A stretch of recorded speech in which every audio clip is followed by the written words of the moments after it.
বলো আজকের ভিডিওটা এখান থেকে আমি আর নামা শুরু করছি।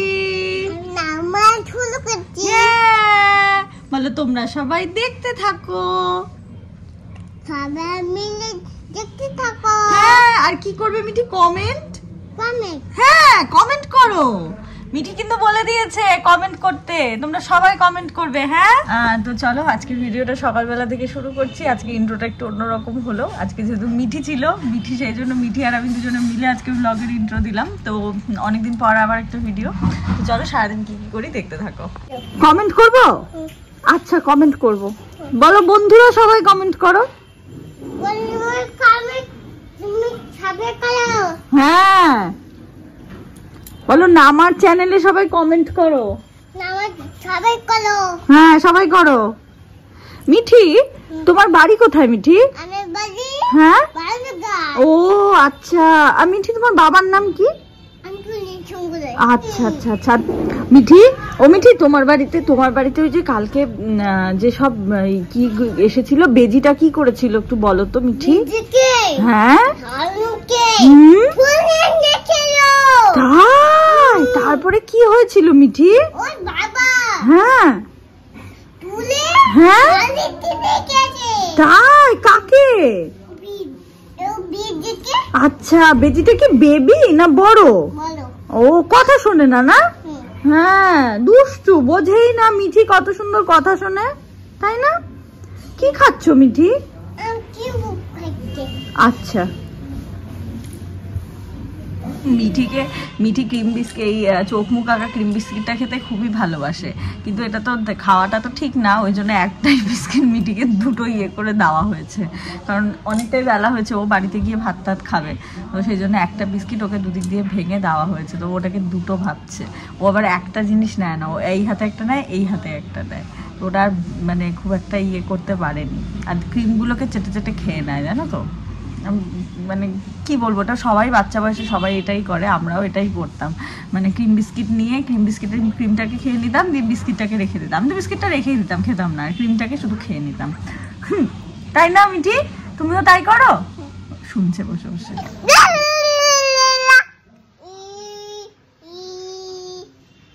একটু 6 7 বলো।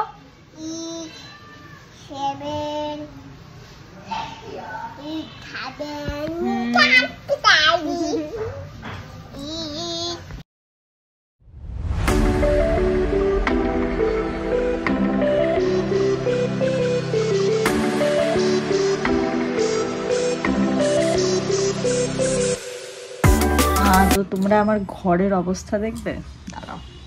এই দেখো কি অবস্থা, দেখেছো? আজকে এই খাটটাকে খোলা হয়েছে। সব শীতের যে জিনিসপত্রগুলো আছে ওগুলো তো তুলে দিতে হবে, কারণ শীত তো কমে গেছে। তো সেই জন্য আজকে খাট খোলা হয়েছে সমস্ত ঢোকানোর জন্য। তোমাদেরকে জিনিস দেখাবো। এই দেখো, এটা হচ্ছে আমার এনগেজমেন্টের লেহেঙ্গা।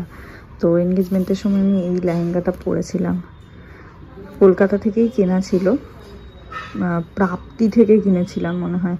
তখন এরকম ধরনের লেহেঙ্গা খুব চলতো, মানে এরকম কাজের, এরকম নেটের ওড়না, তখন এগুলোই উঠেছিল। অনেকদিন আগেকার কথা তো, তখন এগুলোই চলতো। এখন তো এগুলো খুব একটা ট্রেন্ডের বাইরে চলে গেছে, এখন এগুলো খুব একটা ট্রেন্ড না। তো এটা তখন কেনা, তো এই ব্যাগের মধ্যে ছিল। এটাকে ওই ব্যাগটার মধ্যে ঢোকাবার জন্য মা বের করে দিল, বলে ওই ব্যাগটার মধ্যে ঢুকিয়ে দিতে। তাই বললাম তোমাদেরকে একবার দেখাই। তারপর থেকে আর কোনোদিনও পড়াই হয়নি, আর কবে পড়বো কে জানে।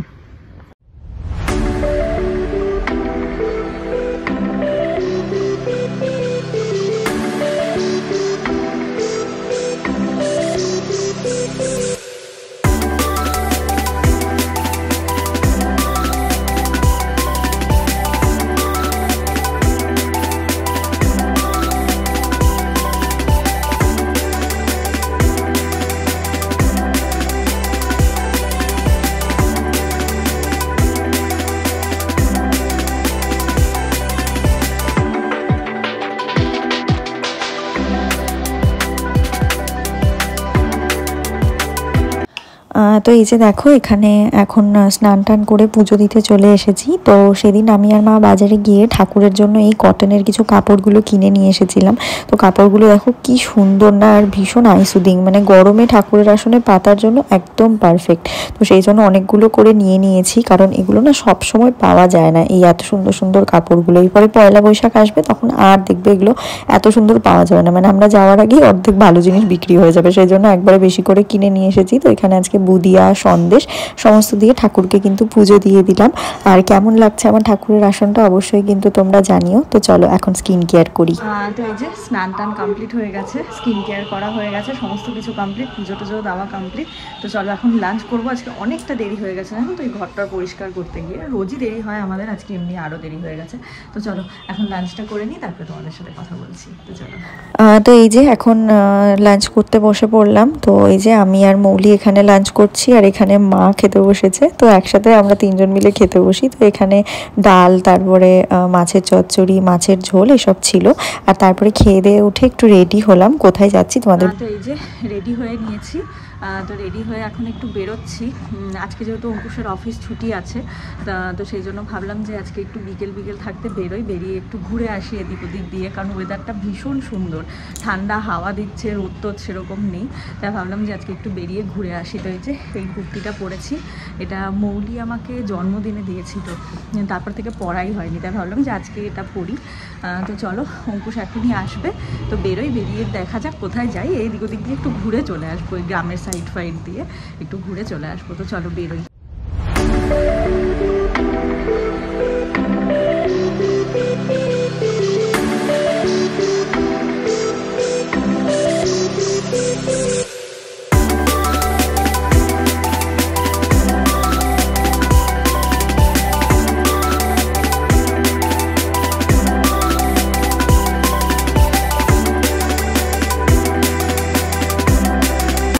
আজকে বিকেলবেলা ওয়েদারটা এত সুন্দর ছিল, আর তোমাদেরকে তো দেখালামই গ্রামের রাস্তাগুলো দিয়ে ঘুরে বেড়াতে, কিন্তু দারুণ লাগছিল, দারুণ, মানে বলে বোঝাতে পারবো না, এত সুন্দর লাগছিল।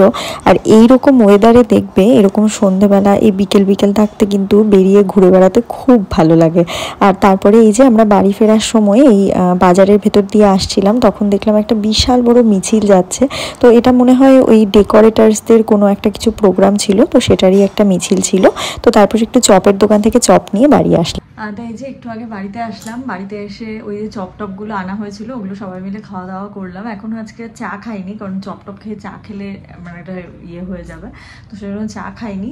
তো রেডি তো মোটামুটি হয়েই আছি, তাই ভাবলাম যে কেন ফালতু সময় নষ্ট করবো, একটা get ready with me shoot করে নিই।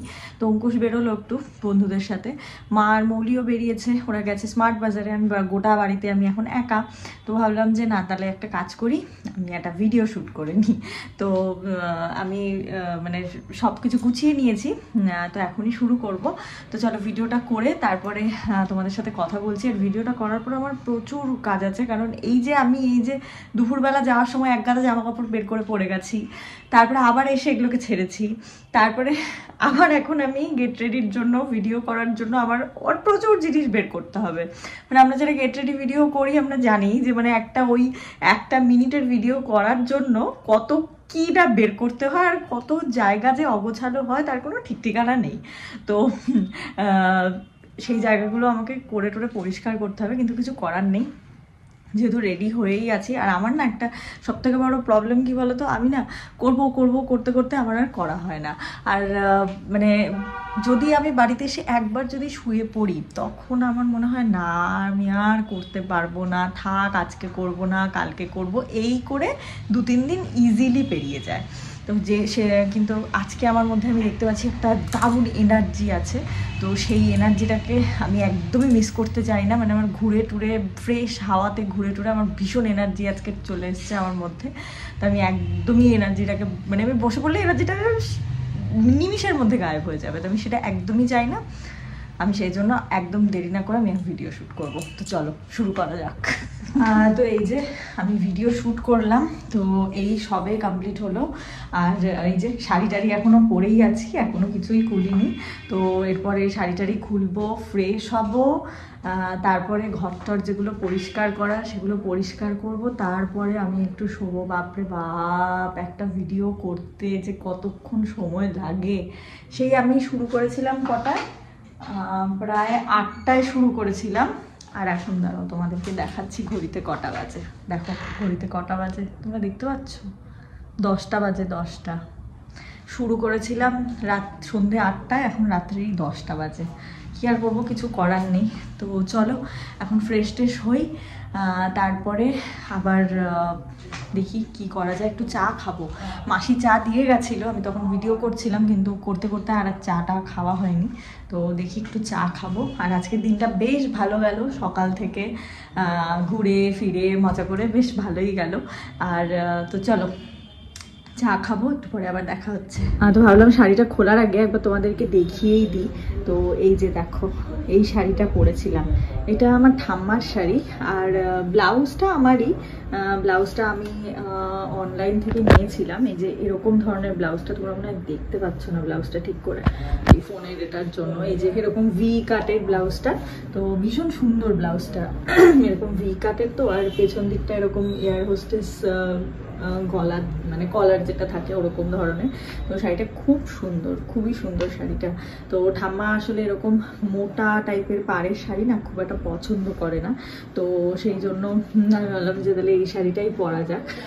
তো খুব ভালো লাগছে শাড়িটা। আর আমার এরকম টাইপের কালারের শাড়ি আমার দারুণ লাগে, দারুণ লাগে। মানে এই ধরনের কালারের শাড়ি না, মানে আমি আগে সবসময় এই ধরনের কালারের শাড়ি পরতাম, যত কলেজের অনুষ্ঠান বলো যাই বলো, আমি সব কিছুতে এই ধরনের কালারের শাড়ি পরতাম। তো তোমরা জানিও এই শাড়িটা কেমন দেখতে, আমার ভীষণ পছন্দ হয়েছে। আমি ভাবছি ঠাম্মাকে বলবো, তুমি যদি না পরো শাড়িটা, আমি তোমার থেকে নিয়ে এটা ব্লাউজ টাউজ সব বানিয়ে দেবো। দেখো কি সুন্দর আঁচলটা, ভীষণ সুন্দর, এত মিষ্টি দেখতে শাড়িটা, দারুণ দেখতে, দারুণ সোবার দেখতে।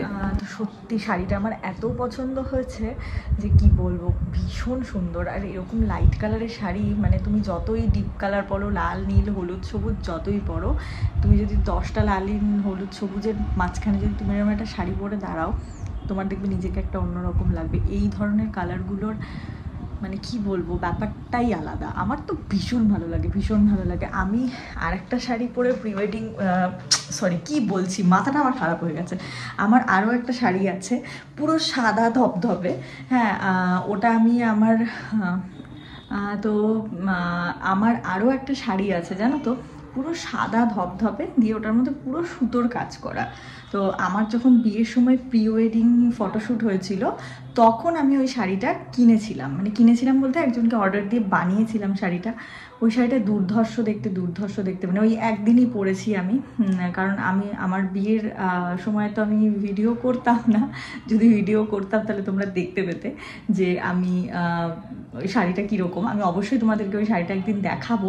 ওই একদিনই পরেছি জানো তো, আর পরা হয়নি শাড়িটা, কিন্তু শাড়িটা দারুণ দেখতে, দারুণ দেখতে। মানে আমার ওটা সব থেকে পছন্দের শাড়ি যদি বলতে পারো তাহলে ওইটা। মানে ওই শাড়িটা না পুরো মানে হাতে বোনা সুতোর কাজ, তো শাড়িটা বেশি মানে পরি না আমি, ওই জন্য যদি নষ্ট হয়ে যায় ওই ভেবে। মানে শাড়ির প্রতি আমার একটা যে কি মায়া, আমি তোমাদেরকে বলে বোঝাতে পারবো না বাবা। সব কিছু একদিকে, আমার শাড়ি একদিকে, আমার এটা মনে হয়। তো চলো, অনেক লেকচার দিয়েছি, অনেক বকবক করেছি, আর ভালো লাগছে না এবার সত্যি, আমি এবার আর ভাবছি না। চলো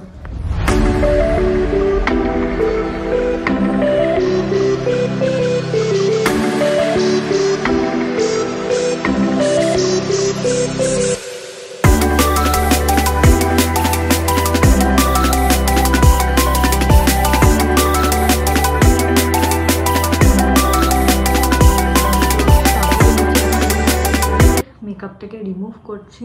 তো তোমরা কে কী দিয়ে মেকআপ রিমুভ করো আমাকে বলো তো। আমি তো সবসময় নারকেল তেল দিয়ে মেকআপ রিমুভ করি, আমার মনে হয় মানে এটা দিয়ে খুব তাড়াতাড়ি হয়েও যায়। আর মানে এটা ভালো, বেশ আমার তো এটা খুব ভালো লাগে। আমি অনেককেই দেখেছি যে নারকেল তেল দিয়েই তোলে, বাট অনেক কিছু পাওয়া যায় ক্লিনজার, কিন্তু সেগুলো দিয়ে আমি খুব একটা তুলি না। আমার মনে হয় নারকেল তেল দিয়ে তোলাটাই বেশি বেস্ট, কেন জানি না লাগে। কিন্তু কি ক্লিনজার ইউজ করবো আমি বুঝতেও পারি না। তো তোমরা যদি কেউ ভালো কোনো ক্লিনজার জানো যে মেকআপের পর সেটা দেওয়া যায়, অবশ্য খুব একটা মেকআপ তো আমি কোনোদিনও করি না, আমি এই ভিডিও টিডিও করার সময় টুকটাক একটু করি, তাছাড়া পুজো টুজোর সময়। তো যাই হোক, তোমরা জেনে থাকলে আমাকে অবশ্যই জানিও। আমি বরাবর নারকেল তেল দিয়ে তুলি, এখন আমার মুখটা পুরো ভূতের মতো হয়ে যাবে লিপস্টিকটা তোলার পর, পুরো ভূতের মতো। চলো মুখটা ধুয়ে আসি। তো এই যে ফ্রেশ ট্রেশ হয়ে আসলাম, এবার একটু সবার সাথে গল্প গুজব করবো। এখানে বাবা, অঙ্কুশ, মৌলি সবাই আছে, আর বাবা একটু করে টিভি দেখছে আর একটু করে ঝিমোচ্ছে। তো চলো আজকের ভিডিওটা এখানেই শেষ করছি। সবাই ভালো থেকো, সুস্থ থেকো, আমার ভিডিওগুলো দেখতে থেকো। যদি ভালো লাগে থাকে চ্যানেলটাকে কিন্তু অবশ্যই সাবস্ক্রাইব করে আর একটা করে কমেন্ট করে যেও। Tata, bye, good night.